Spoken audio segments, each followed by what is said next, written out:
Alors à titre personnel, je vais vous dire, ça m'a travaillé toute la nuit parce que j'avais déjà le rendez-vous avec Exxon ce matin à 8 heures. On sait très bien que quand il y a un rendez-vous tôt comme ça, c'est pour des annonces et c'est des choses que le territoire anticipe depuis des années. Malgré tout, j'ai un mot ce matin, ça reste le choc. Ça va secouer. Ça va secouer moins que sur certains endroits parce que nous avons anticipé les choses, mais je pense avant tout aux hommes et aux femmes. Certes, ceux directement, les 677 emplois d'Exxon, mais au-delà de ça, l'écosystème qu'on construit depuis 80 ans autour de cette entreprise.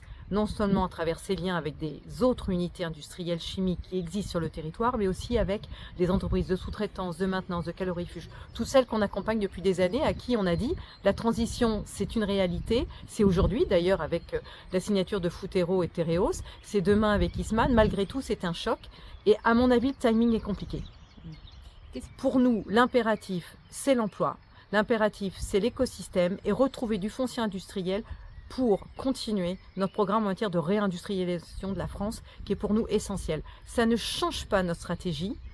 Ça la secoue et il y aura peut-être des priorisations à faire, le temps de calculer. On est en cellule de crise demain, tout ce week-end, pour faire des réunions lundi avec les syndicats. J'ai demandé un rendez-vous avec le Premier ministre pour pouvoir discuter aussi des impacts directs et comment on va pouvoir amortir tout ça au mieux pour les habitants du territoire. Identifier les unités qui allaient fermer définitivement. On va faire une règle de 3 fiscale, on va mesurer les impacts en termes de foncier. Il y a des unités sur l'Île-Bonne, il y a des unités sur Gravenchon, il y a le foncier économique qui, lui, est plus global à Cossenaglo. C'est évident qu'il y aura des impacts directs sur le budget, sachant qu'on calcule ça depuis des années. Ça fait 10 ans que le budget constitue des réserves pour les projets, mais aussi pour amortir ce choc.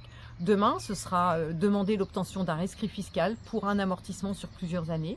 Demain, ce sera la possibilité de continuer nos projets en matière d'emploi, formation et de recherche, parce que pour nous, c'est le meilleur moyen d'accélérer la reconversion des sites. Il y aura des choix à faire.